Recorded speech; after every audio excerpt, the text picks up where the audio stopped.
Olá, queridos amigos, queridas amigas, que a graça e a paz de Jesus esteja com cada um dos amigos. Que bom, né, nós separarmos um momento para nós fazermos uma reflexão das Sagradas Escrituras através da lição da Escola Sabatina e que todos tenham assim, um dia prazeroso e deleitoso ao lado do Criador do Universo. Vamos estudar a lição. E hoje, domingo 25 de agosto, a lição 9, ela tem como título Entrada Triunfal. E a lição de hoje está baseada no livro de Marcos, no capítulo 1, do versículos 1 até 11. E aqui, Marcos narra a entrada de Jesus, uma entrada triunfal na cidade de Jerusalém, que ele veio montado assim um jumentinho, conforme predisse, né, o profeta Zacarias, que ele fala ali no capítulo 9,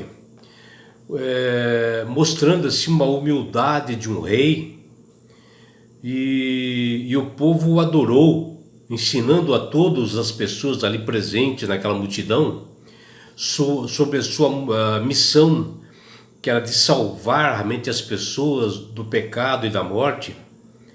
E com essa submissão que Jesus demonstrou ali, ao estar montado num simples jumento, né?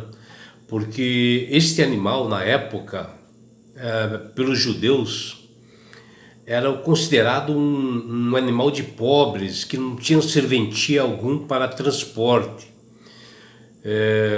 Pelo animal ser rebelde, né, e duro de domar.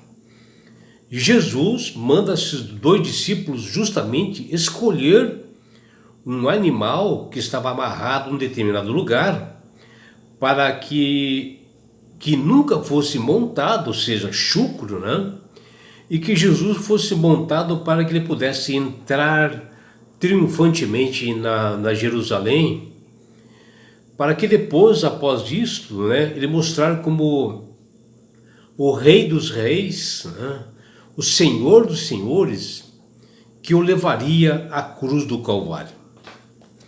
E a lição de hoje mostra essa entrada de Jesus ali em Jerusalém, que foi justamente para que cumprisse as profecias ditas por Zacarias, capítulo 9, versículo 9, dando sinal ao povo em geral de que seu rei, ele era humilde e que veio para salvar a humanidade e dar uma mensagem de paz, de esperança e de boas novas para todas as pessoas, e para que elas refletissem sobre a missão do Salvador.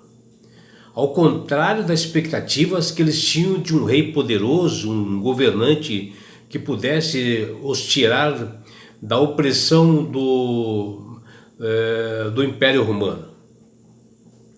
E a começar assim pela escolha assim, desse meio de transporte, Jesus, quando ele se aproxima ali de Jerusalém, na cidade de Betfage e Betânia, que elas ficavam ali próximos de Jerusalém, mais ou menos 3 quilômetros, que fica ali ao lado do Monte das Oliveiras.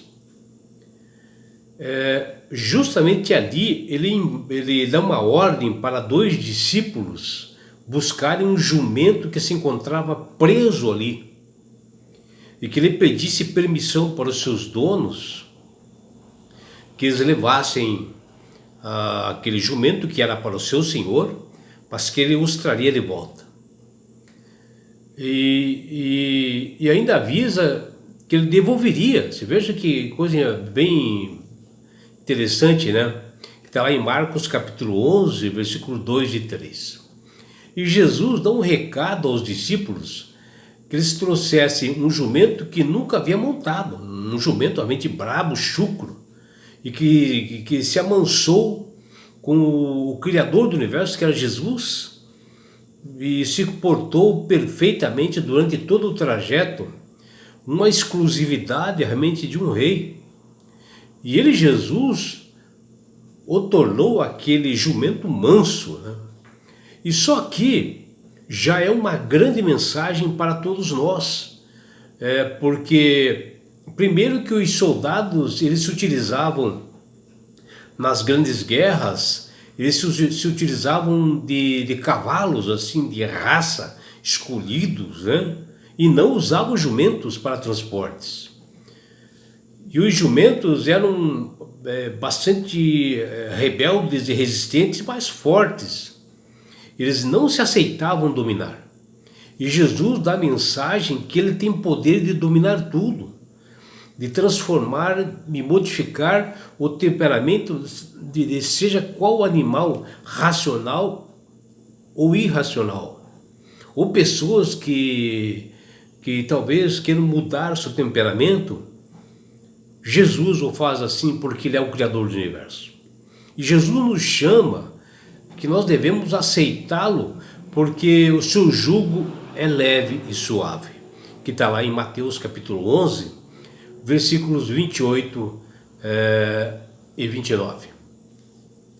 Com esta entrada triunfal de Jesus em Jerusalém, mostra os poderes proféticos, né, de Deus, pois o profeta Zacarias ele já havia predito, né, as formas da entrada de Jesus dentro daquela cidade de Jerusalém, que ele mostra ali no capítulo 9, ressaltando a humildade, a dignidade de Jesus, fazendo a vontade e o querer do Deus Pai. Isso nos faz lembrar também a entrada de Salomão na mesma cidade de Jerusalém, montado em uma mula, que fala em 1 Reis, capítulo 1, versículos 32 até 48, quando Adonias tentou tomar o trono e Davi, né, deu ordens para que Salomão fosse imediatamente coroado como rei. Jerusalém é bem ao contrário daquela vila da Galileia, onde Jesus passou assim, uma grande parte do seu ministério falando realmente das boas novas, né? E Jerusalém, na época de Cristo, era uma cidade rica, né, imponente, né, que foi reformada por Herodes Agripa, com os melhores padrões de construções assim, do estilo romano. E a oeste estava a cidade alta de Jerusalém, na região assim, montanhosa, né, a uma altitude assim, de 740 metros. E era uma cidade assim, alta, bela, né, imponente. E ali estavam as grandes mansões extravagantes, né, de pessoas ricas, né, pessoas assim de posse. E tinha também assim agradáveis jardins, né, onde moravam assim a grande elite ali de Jerusalém, que também incluía os sacerdotes.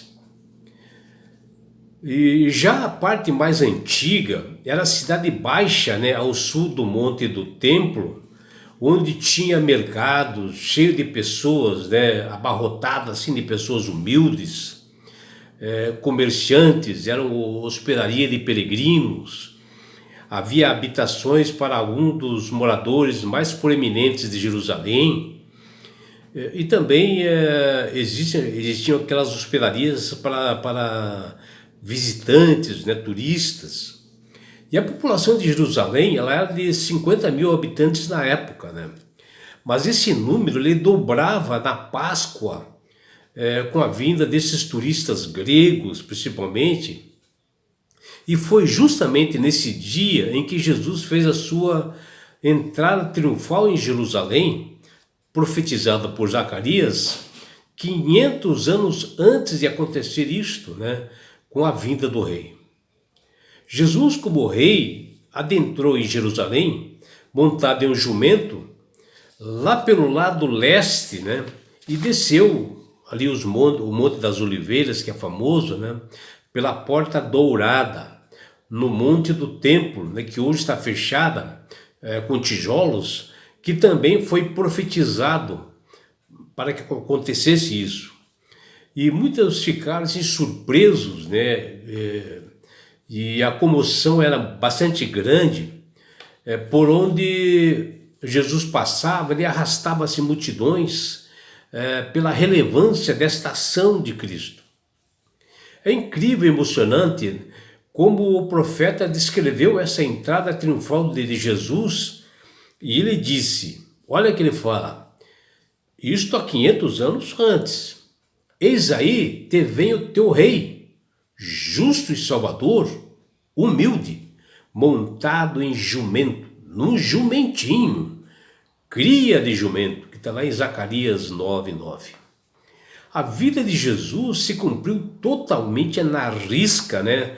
Todas as profecias a seu respeito e ao seu trabalho e sua missão. Isaías 9, versículos 4 até 6, diz que Jesus seria chamado de maravilhoso conselheiro, Deus forte, Pai da eternidade, príncipe da paz. As profecias, elas aconteceram bastante precisas, desde o seu nascimento até a sua morte. Tudo nele foi cumprido na missão de resgatar a humanidade para que fosse salva do pecado e da morte eterna. Montado nesse jumentinho, foi previsto sua entrada em Jerusalém e foi assim aclamado e ovacionado por uma grande multidão com vozes que se uniram em louvor, aquele que fez mudos falar, cegos a mente enxergar, e tanto fisicamente quanto espiritualmente. Parecia que todos finalmente o haviam aceitado como o enviado de Deus, o Messias prometido. Porém, a expressão Hosana em hebraico significa salva agora. Era como se o povo estivesse afirmando que Jesus estabeleceria o reino naquele momento, ou seja, implantaria um governo duro contra os romanos. E é isto que eles pensavam. Estavam todos prontos para coroá-lo como rei nesta entrada triunfal em Jerusalém. Mas tão logo que Jesus adentrou em Jerusalém, no tempo observado tudo, que diz lá em Marcos 11:11,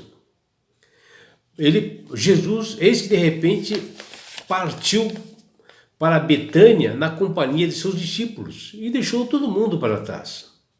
E após isto, as pessoas se revoltaram porque achavam que ele ia realmente dominar aqueles líderes romanos que mandavam ali em Jerusalém.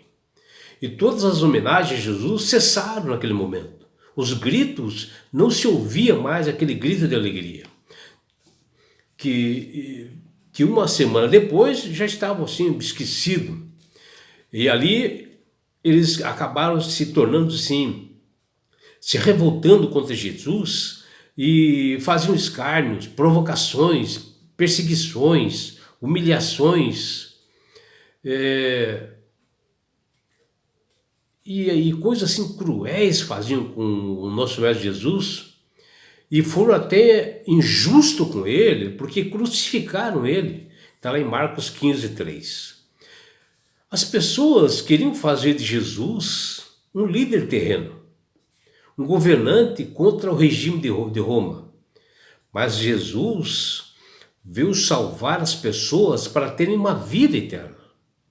E antes de entrar em Jerusalém, no início do seu ministério, Jesus pedia a todos os discípulos e as pessoas segredo nas suas atividades.